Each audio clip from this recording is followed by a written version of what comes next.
So good day again, students. So we are now in our quarter 1 module 7 in practical research 2.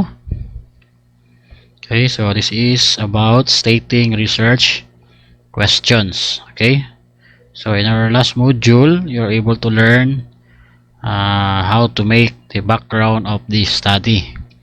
Okay, so this is already the start of making your research. Okay, so I hope you already uh, have a draft of your background of the study. Okay, so today we will have again stating research question. So we already have a glimpse of what is the purpose of this research questions. Okay, so somehow it is being discussed in module 6. Okay, so in this module you're expected to learn about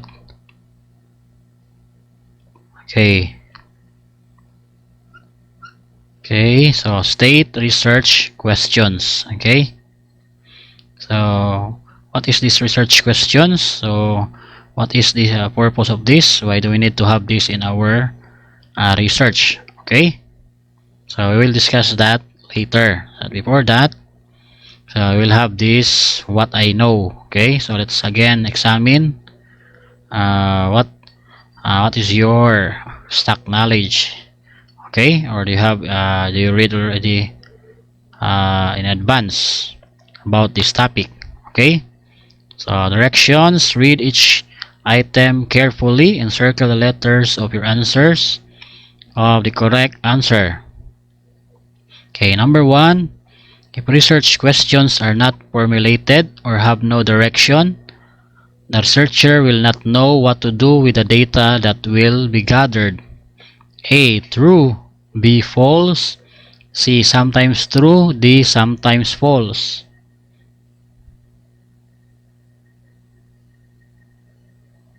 Okay, correct answer is letter A. That is true. Okay, number 2.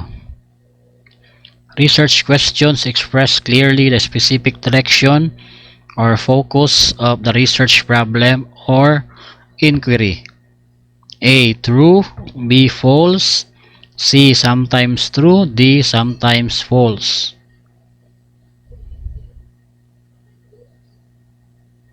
Okay, correct. It is letter A. True. Okay, number 3.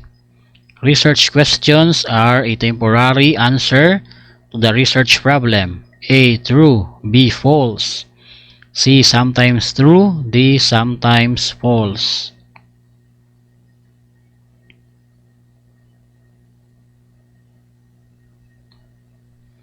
Okay, the correct answer is letter B. False. Okay, number 4. Research questions should be broad. A. True. B. False. C. Sometimes true. D. Sometimes false. Okay, the correct answer is letter B. False. Okay, number 5. Research question should be specific. A. True. B. False. C. Sometimes true. D. Sometimes false.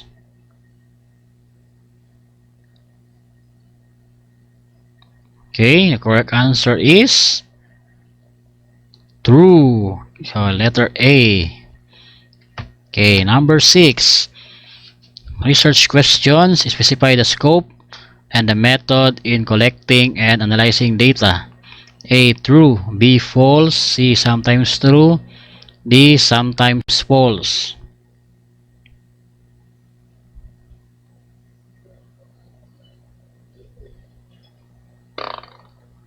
Okay, the correct answer is letter A. True. Okay, number 7. Relation research questions are about the nature and the manner of blank between or among variables. A. Connection. B. Opposition. C. Differences. D. Similarities.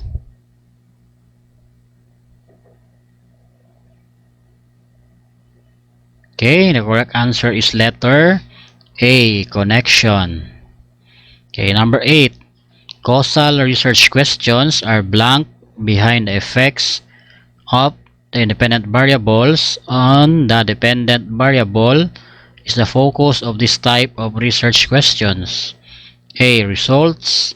B. Product. C. Reasons. D. Outcome. Okay, the correct answer is letter C. Reasons. Okay, number 9. Research question must show the following except A. Organization. B. Order. C. Direction. D. Objective.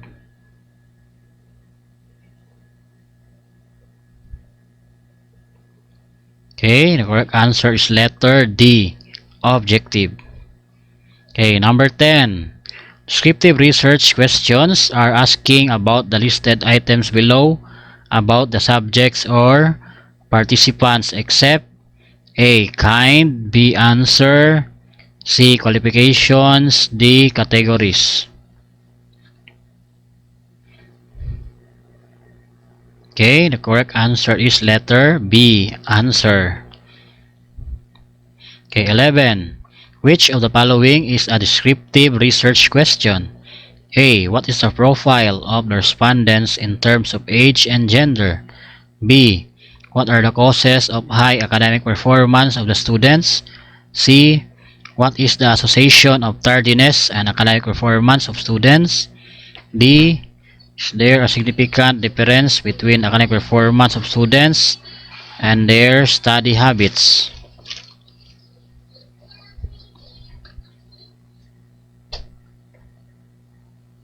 Okay, correct answer is letter A. What is the profile of the respondents in terms of age and gender?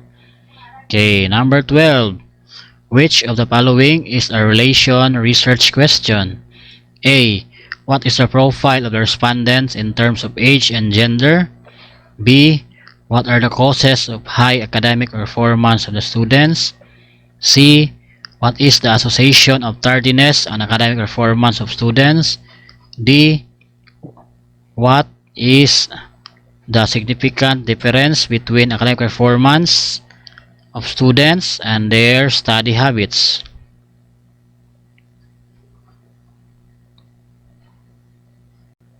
Okay, the correct answer is letter C. What is the association of tardiness and academic performance of students? Okay, number 13. Which of the following is a causal research question? A. What is the profile of the respondents in terms of age and gender? B.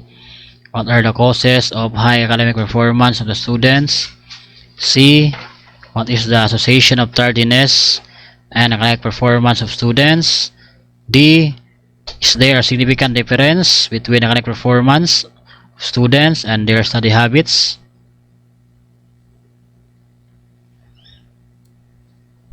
Okay, the correct answer is letter B. What are the causes of high academic performance of the students? Okay, number 14. Deductive approach to quantitative research question goes from blank. A. General ideas to specific ideas. B. Smaller ideas to bigger ideas. C. Simple ideas to complex ideas. D. Specific details to broader details.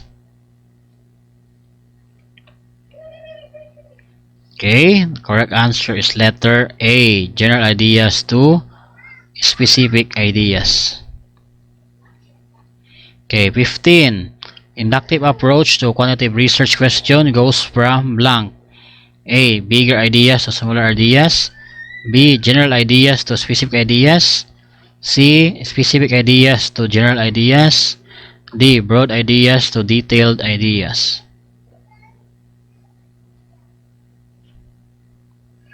Okay, the correct answer is letter C. Specific ideas to general ideas.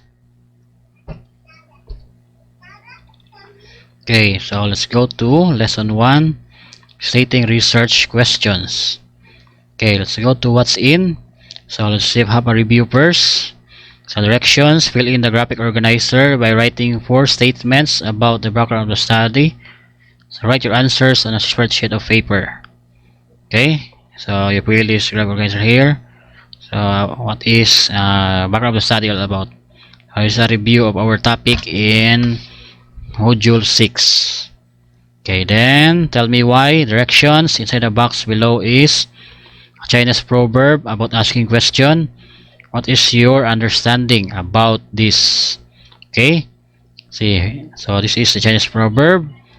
He who asks a question remains a fool for 5 minutes. He who does not ask remains a fool forever. So what do you mean by these statements? Okay,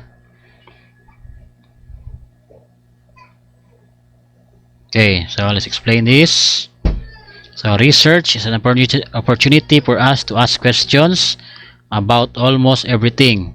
As a Chinese proverb said, we will not remain fools if we ask questions. Therefore, research gives us a chance to learn as much as we can through the research question. Okay? So I hope you get the concept behind it.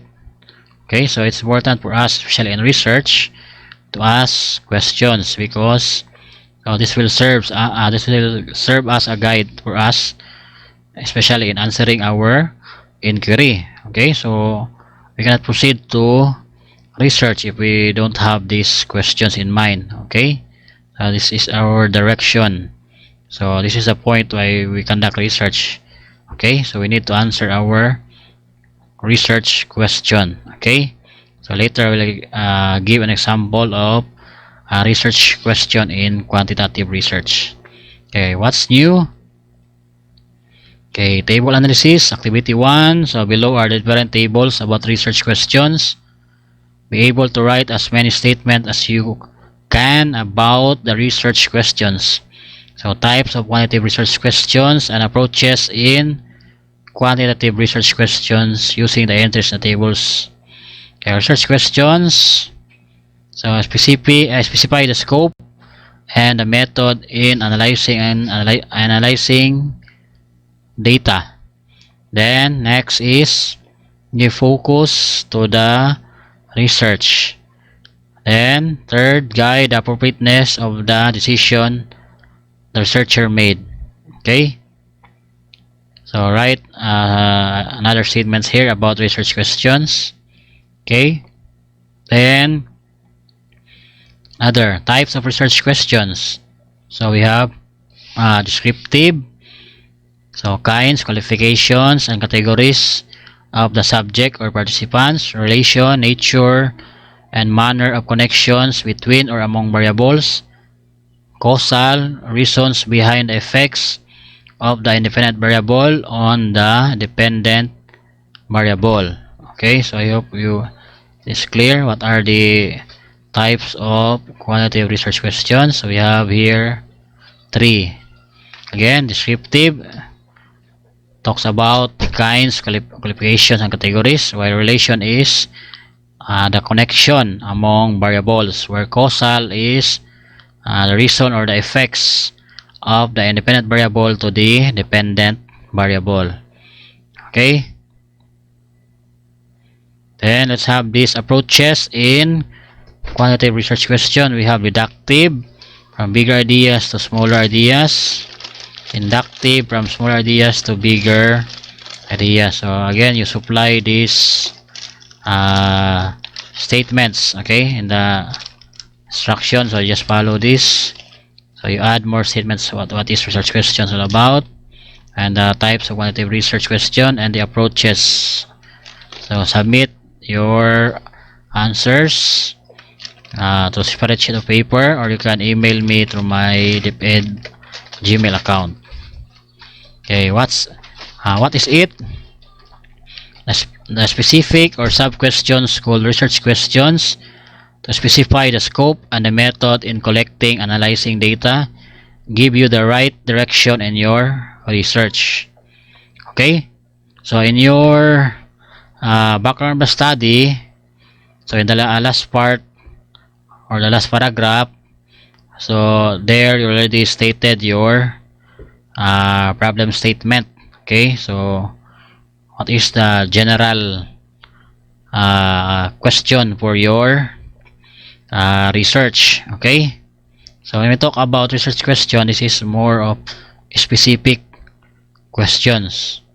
Okay, example, we're going to describe a school. Okay, example, you want to study the public schools in Davao City. Okay, so that is your uh, problem statement. Okay, so when you talk about research question, it's more specific. Example, what type of public school are you going to study? Example, it's elementary or secondary, or what grade level. You can group that. Okay, okay, or you can base it also in the population. Okay, so that is the specific questions you can ask in your problem statement. Again, problem statement is the general scope of your study, while research question is specific. Okay, so take note of that. Okay, later I will give an example of what is our statement of the problem. Okay, okay, so the research question formulated give focus the research as well as guide the appropriateness of decisions the researcher made. Okay, so when you make research questions, so again, this will guide you as a researcher, especially what methodology will you use and what statistical tools will you use in your study. So you can already determine that by your research questions. Okay, later I will discuss how to determine that. Okay, so a quantitative research problem can generate a set of questions or sub-problems that fall under any types of research question. So again, we have descriptive research question. Again, asking questions on the kind, qualification, categories of the subject or participants. Okay, example, like I said earlier, I want to study the public schools in Davao City. So when you use it in a descriptive you use descriptive research questions, you can ask what is the population of that school, or you want to know the area or the school area of the public school you have chosen, or you can group it. Also, you can have the demographic profile, like how many boys and girls are enrolled in that school. So those are descriptive research questions. Okay, when we talk about, so number two, relation questions are questions that about the nature and manner of connections between or among variables. Okay, so here we're trying to establish a relationship. Okay, example, if you're going to want to have a connection, example, you want to relate uh, the campus area of the school to the population of this school. Okay, so you can do that. That is a relation question. Okay, again, that is the lot area of the school to the population of the school. Okay, okay, another, you can have you want to relate the number of students in that school to the number of comfort rooms. So is there a relationship between the two? Okay, so those are example of relation questions. Okay, the number three, causal questions, reasons behind the effects of the independent variable on the dependent variable is the focus of these types of research question. Okay, so here you try to determine the causal relationship between the two variables, the IB and the DB. Okay, okay, example of that, again, going back to your study in a public school. So is there a causal relationship between example, the school budget or the MOE to the number of modules being reproduced. Okay, so you're having the cause and effect here. Okay, or you can have that again, the school budget to the academic performance of students. Okay, or the facilities of the school, so you can do that. Okay, so there are two approaches to quantitative research again. So we discussed already: deductive, from bigger to smaller ideas. Inductive is from specific to general concept. Okay, okay, so before going to this, so I will present here a Word document. Okay, okay, so this is a sample study, okay, of my students before in practical research 2. So as you can see, this is her background of the study. So after she made the background of the study, so the next part of the research paper is the statement of the problem. Okay, and next is we have the research questions. Okay, so same to the problem, this study sought to determine the significant relationship between the social media on learning performance among senior high school students. Specifically, it seeks to answer the following questions. Okay, so as you can see here, this is his statement of the problem. So this is a relationship question. Okay, okay, so I hope you get this. Okay, so this is the major problem is going to establish. Okay, is there a relationship between social media addiction on learning performance? Okay, then to answer that inquiry, so the researcher made these research questions. Okay, number one, what is the demographic profile of the students in terms of age, gender, grade level, or grade? So these questions here in number one, this is an example of descriptive questions. Okay, I hope it is clear to you. Then number two, we have here what is the level of learning performance of senior high school students. Okay, then again this is more again of descriptive. Then so we have here these indicators. So 2.1 interactivity with peers, number 2.2 interactivity with teachers. Okay, then number 3, another question, what is the level of social media in terms of influence of social media in terms of Facebook, Twitter, and Instagram? Okay, then the last part, the fourth question, is there a significant relationship between learning performance and social media? So this is the relationship question. So as you can see, if your problem statement talks about significant relationship, so automatic your last question should be about that statement of problem. Okay, so significant relationship between social media and learning performance. Okay, so I hope it is clear to you.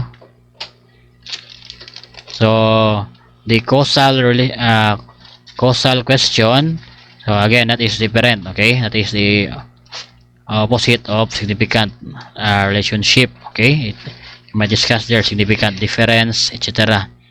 Okay, so it depends upon your study.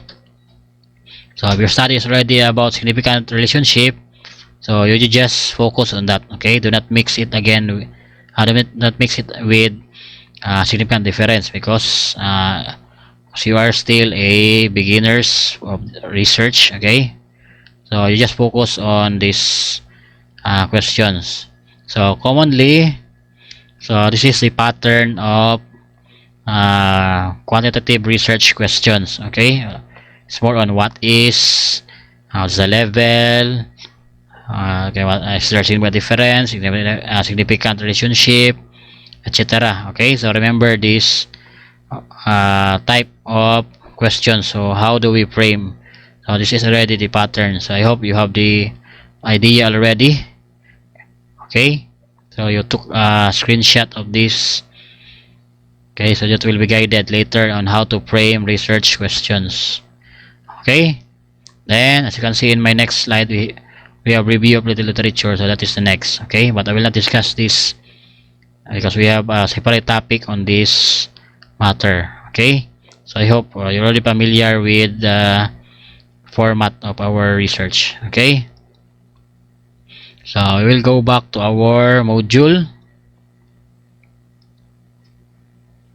Okay, so this is the things that I said earlier. So the specific examples. Okay, let's go to what's more. So activity 1, so you will answer this. So directions, identify whether the following are descriptive, relation, or causal relation questions. Okay, so activity 1, you answer 1 to 5. So you answer on a separate sheet, not answer on the module. Okay, then activity 2, the following are samples of research questions. Write research questions for each of them as indicated in the parentheses. A study was conducted to determine whether the ethnicity affects the grades of the pupils in the English subject. So you write an example of a relation question. So I already give you an example.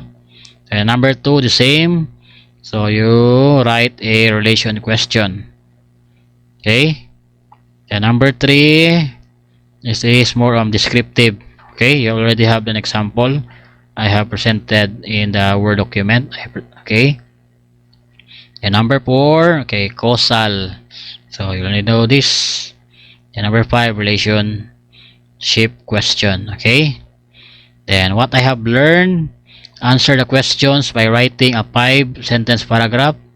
If you're going to conduct a study, how are you going to state your research questions? Okay, so you answer this. Okay. Then, okay, let's have what can I do? So there are many issues the world is facing today. A lot of problems need to be addressed. As a researcher, if you are to choose from among those of these world problems, which would you like to deal with as your focus so that you can offer help through your research? So what will be your research questions? Okay, so you do this again, another activity. Okay, so you just choose so among the problems. Okay, a lot of world problems. Okay, then you make your research questions about this. Okay, so a tip for this is, again, you must read a lot of articles about your chosen topic so that you can frame a good research question that is comprehensive. Okay, that is not very shallow. Okay, so that is a secret. So you must have a good, again, background of the study so you can frame a good research questions for your topic, because you will establish here the gap. Okay, if you know the gap, so you can frame your research questions carefully. Okay, then okay, answer this assessment. So in this module, okay, this is 1 to 15, I think. Okay, so just read this. So you are given a module. Okay, so again, you answer on spreadsheet paper. Then after that, or you can email it to me. Okay, if you like. Okay, so this is our assessment. So just flash it so you can have a screenshot if you like.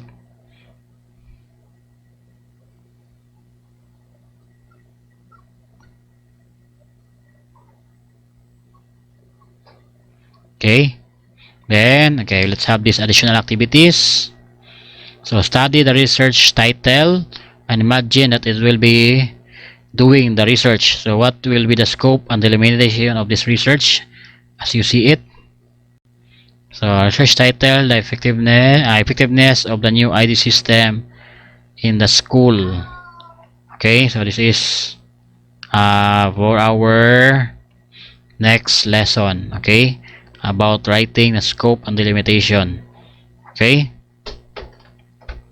so again, if you have questions, clarifications of our topic, so you can email me and have your personal message to me. Okay, so good luck and have a nice day.